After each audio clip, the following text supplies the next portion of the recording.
companies that are along the street of Pike and 3rd have put a high-pitched wailing noise machine that is in all of my audio. And I think it starts from like 11 to 5 in the morning, or midnight to 5 in the morning. It's sometime like after like the normal hours, or like whatever, but it's all my shit. Here's a little example. Also, you can see it on my recorder. It's completely taking over the background noise. That's gotta eat, right? I honestly feel bad for the security guards that are out there that have to listen to it all night. The idea of this is supposed to dispel the homeless from the streets. I just want to say it's clearly not working, because with my next video, that probably is going to have no audio, will show that they're still there. Also, here's an update. The Metro T-Mobile fixed the glass. Shit, bro. Hey, I agree with that. Seattle voted for this shit. They wanted it to be a shithole, now it's a shithole. They wanted destruction, now they got it. God damn, there's like 5 of them. The other side, fucking it up. They're fucking it up, man. Other side. Well, I guess this is what Seattle voted for.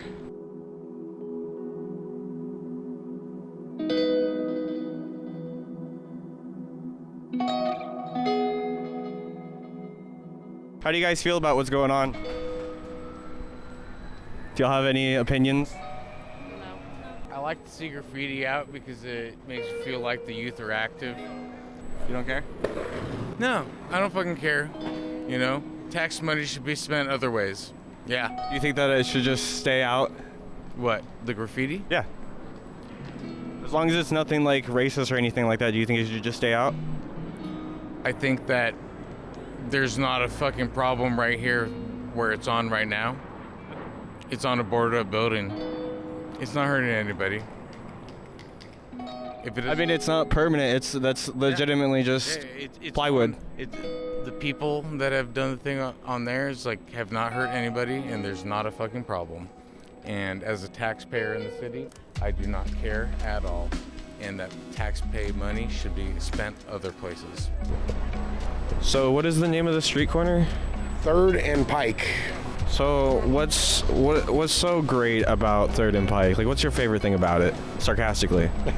Well, there's never a dull moment. You know, every night you see multiple fights. Usually at least 4 or 5 times a week I'll see overdoses where they have to come and revive them and Narcan them. Sometimes they die.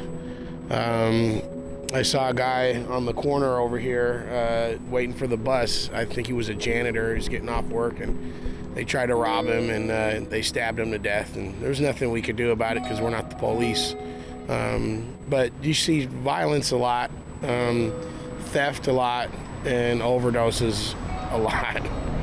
And excuse me, I'm getting over a cough. No, you're good. But and my job here is overnight security at Ross. There's my coworker there, and we just make sure that nobody, because they've broken into this place before, which hence the steel shutters. But our job is to make sure they don't break the windows or do drugs on the property. And sometimes we have to physically put hands on them. But we always try to exercise diplomacy first. So that's yeah. Is that you, Cody? You staying out of trouble? All right. That's Cody. He just got his leg amputated a couple months ago.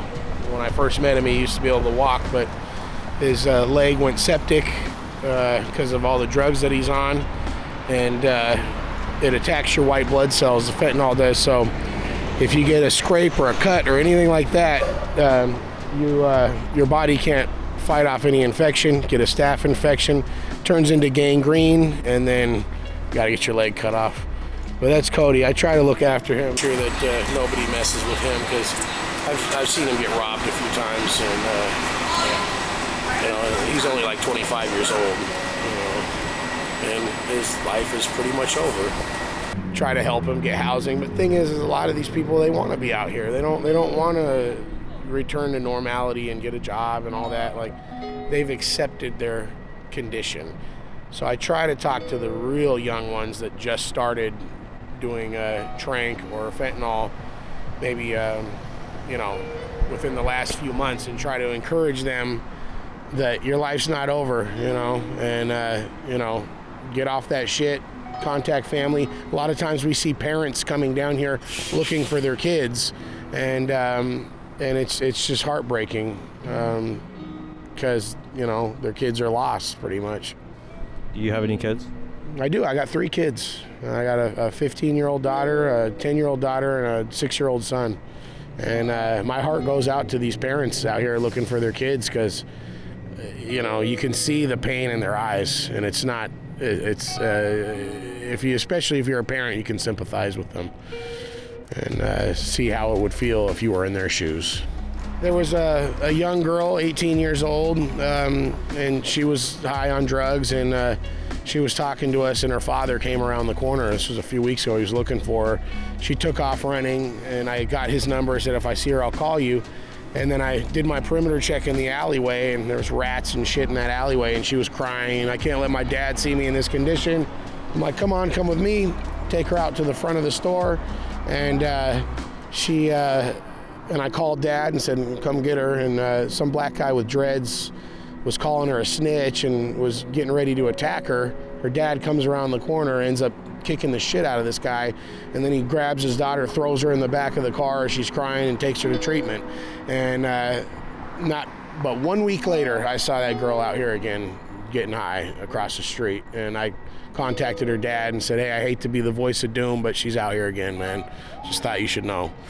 So, and then last week there was a kid who overdosed. I got it on my phone, and I found him, and I turned him around. His face was blue, and he was as blue as Elvis, and because he wasn't breathing. And so they started doing chest compressions, and then his mom comes around the corner and was looking for him. And his mom was breathing into his mouth between chest compressions, because nobody wants, you know, to do that to a stranger, you know. And he ended up dying. They scraped up his body and took him away. And that was about 1 week ago today. And this is that park that I was telling you about here. If you get tired of 3rd and Pike, go to this park. There's always something going on there. Just be careful, because people might try to rob you. If you go to Chinatown on 12th and Jackson, Little Saigon, just north of Koreatown, that's where all the boosters and stuff are. Because if you want to get toilet paper, shaving cream, a new bike, alcohol, whatever, these guys will get it for you. Yeah, so, but be careful in this park, man. People get fucking shanked all the time in there.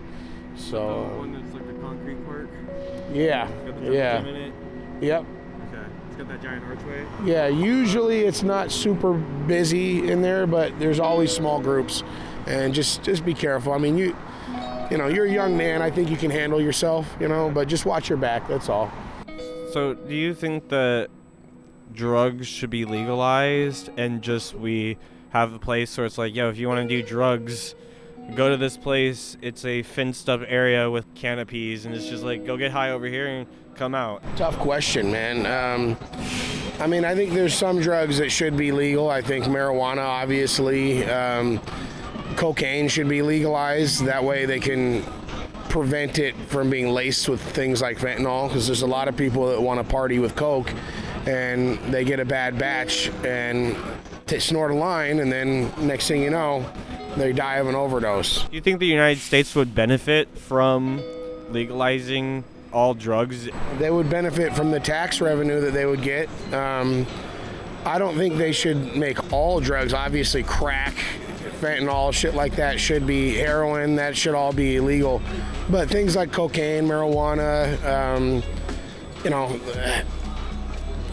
mushrooms, stuff like that, I think that all should be legal. You know, those are party drugs. Regulate it and make sure it's not laced or stepped on with shit that can kill us. Do you think that would help improve the morality and the whole ideology of America's idea of the land of the free?